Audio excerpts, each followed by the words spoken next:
Good morning. What a year it has been. It has been extraordinarily busy and not a little stressful. Now, I'm 6'3". There are very few people who can, physically at least, look down on me. Over the last year, though, anyone who's been able to catch a good look at my scalp might notice something. My hair is thinning. As you can see, I'm not yet bald, but I'm certainly on the way. Now, this could be a result of a condition called telogen effluvium, which is when significant stress pushes hair follicles into a resting phase. It's been a stressful year, so maybe it's that. It could be that trying to run a school in a pandemic has caused me to literally tear my hair out at the latest directive from the Department for Education, though I think I'd have noticed myself doing that. The phenomenon of literally tearing your hair out has a name: trichotillomania. In all likelihood, though, my recent hair loss is probably just a consequence of my age and my genes. I'm 39 and my maternal grandfather was bald from his early 20s. So comparatively, I'm doing okay, aren't I? I hope that I'll be okay with going bald. However, catching sight of the old thinning scalp has got me thinking about how we react to how we look. It's got me thinking about beauty. Many people dislike how they look. I have a number of things that I really dislike about my appearance. I've got a bump on my left nostril that's been there forever. I wish I could get rid of it. I've got a cauliflower ear from my rugby playing days, which is pretty unsightly. And I was bitten on my right index finger by a bug about 2 years ago, which did something to the joint, and it's now all knobbly. It freaks me out when I look at it. When I mentioned that bump to the doctor, though, at my last visit, she said something that I thought was quite wise. It's a part of your life story. Get used to it. Pretty brutal advice in some ways, but all in all, a great recommendation. As I've listed the things about my own appearance that I don't like, you might be forgiven for thinking me a narcissist. Now, narcissism is the pursuit of gratification from vanity and an admiration of one's idealised self-image. It comes from the Greek myth of a young man named Narcissus, who fell in love with his own image reflected in a pool of water. My reflections on my imperfections aren't a sign of narcissism, though, largely because I'm not focusing on an idealised image of myself. The Roman poet Ovid, in his Metamorphoses, is pitiless about Narcissus's focus on himself. He writes, "Foolish boy, why vainly grasp at the fleeting image that eludes you? The thing you are seeing does not exist. Only turn aside and you will lose what you love. What you see is but the shadow cast by your reflection. In itself it is nothing. It comes with you and lasts while you are there. It will go when you go, if go you can." I do wonder, though, how much time we now spend trying to catch that fleeting image of ourselves. There was an interesting article in the newspaper last week which brought this home for me. The main point it was making was that teenagers who are unhappy with their appearance are much more likely to develop severe depression as young adults. While slightly more likely in women, the study concluded that both young men and young women who weren't happy with the way they looked were more likely to report depressive episodes later in life. The teenagers were assessed at the age of 14, so Form 4 at Prior. The teenagers, though, were 14 in 2006 and are now between 29 and 30 years old. The young women tended to be dissatisfied with their thighs, stomachs and weight, though they liked their hair and hips. The young men disliked their body build, stomachs and hips. In 2006, that is 5 years before Snapchat started, 8 years before Instagram started, and 10 years before TikTok began. So, what do you think? Have these apps helped promote positive body images? Might more teenagers now feel less happy about how they look than they did 15 years ago? I think it's pretty likely. Think about the whole concept of the selfie, a photograph that you take of yourself doing something, or not, being somewhere, or not, saying something, or not. The average millennial is expected to take over 25,000 selfies in their lifetime. To my mind, though, there are two interesting things about selfies: how many you take at one time and what you do with them. Be honest with yourself. Have you ever taken just one selfie? Or do you actually take several? Check them and make sure that you only have the one that makes you look your very best, and save that one on your phone. Then what do you do with that ideal photo? You post it on Snap or Insta. Of course you do. That's absolutely the norm for every teenager. This isn't the case every time, of course. Often there are selfies taken of you doing silly faces or funny faces, aping Cara Delevingne, perhaps. And those are worth saving and sharing as well, because they make you out to be a fun kind of guy or girl. The only throwaway selfie you might take is one you send to someone on Snapchat to keep your streak up, knowing that it'll be deleted or delete itself in short order. The only image that exists of you out in the world is probably one that is ideal. That's okay. It's nice to look good, to not have cauliflower ears or weird fingers. However, if you base your self-esteem on how good you think you look, then that can be a problem.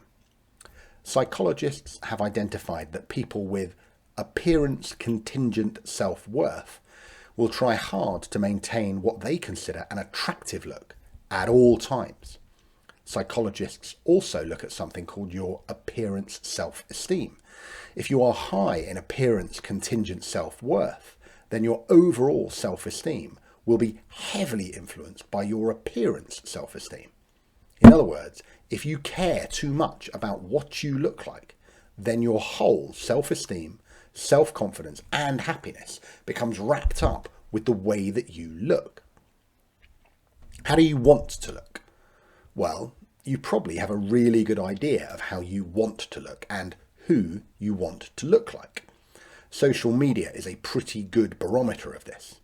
Look at the most popular people on these sites and think about why they are popular. Dwayne "The Rock" Johnson has 205 million followers on Instagram. Kylie Jenner has 202 million. Ariana Grande, 208 million. Now, there's a lot to aspire to in each of these influencers. They're rich, they're successful, and seemingly pretty happy with their lives. They are just like all of us, though, in that nothing they put out to the wider world is unvarnished. It is edited, checked, and presented just so. Think about why they're so popular. It could well be because they conform to a very narrow stereotype of what it is to be beautiful. The women celebrities I've mentioned are almost always wearing a lot of makeup. Their body image is willowy and thin, and they are either smiling or pouting. The Rock is, as the name suggests, a big guy. He works out a lot. The highest paid, most popular man on the planet is often seen top off and flexing his considerable muscles.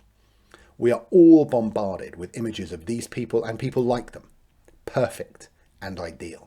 So we want to mimic and mirror them. That ideal changes over time, though, and has changed over the time. The ancient Greeks were all about symmetry in beauty.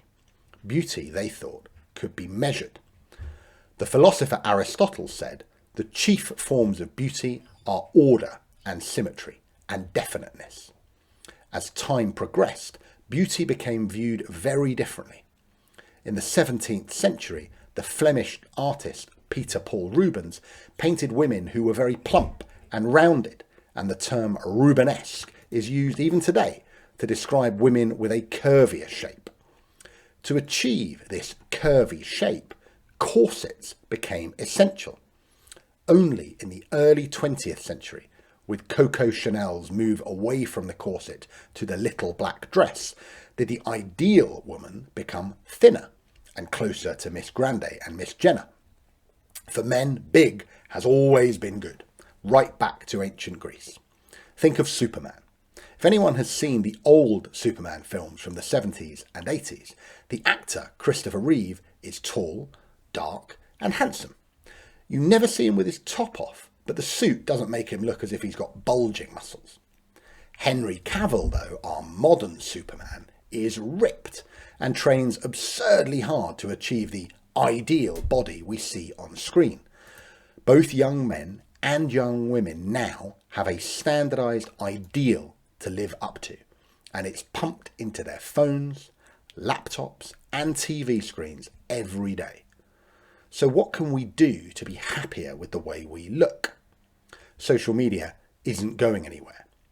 The ideal form that's presented to us all isn't going to stop. There are a few things you can do. You can step away from the mirror for a while. You could try a day or two without makeup. You could focus more on keeping healthy and working on your whole body fitness rather than looking stacked by constantly hitting the beach weights. Smiling helps you look happier, healthier, and more beautiful. Focus on people you know IRL, in real life, that you think are beautiful and that you admire. Perhaps most importantly though, define yourself in ways other than how you look. Work on your self-esteem rather than your appearance self-esteem. Think about what you like about your personality, the relationships you have with others, and your worldview. These are all things you can develop a heck of a lot more easily than you can your looks. Now, I'll keep trying to be phlegmatic about my impending baldness and accept the rest of the bits of my appearance I don't like as a part of the story of my life. I'll finish today with a poem, Sonnet 54 by William Shakespeare. Oh, how much more doth beauty beauteous seem, by that sweet ornament which truth doth give. The rose looks fair, but fairer we it deem, for that sweet odour which doth in it live. The canker blooms have full as deep a dye as the perfumed tincture of the roses. Hang on such thorns and play as wantonly when summer's breath their masked buds discloses. But for their virtue only is their show, they live unwooed and unrespected fade, die to themselves, sweet roses do not so, of their sweet deaths are sweetest odours made. And so of you, beauteous and lovely youth, when that shall fade, my verse distills your truth. Have a wonderful Christmas break. You've all earned it. See you in 2021, which I hope will be a better year for us all.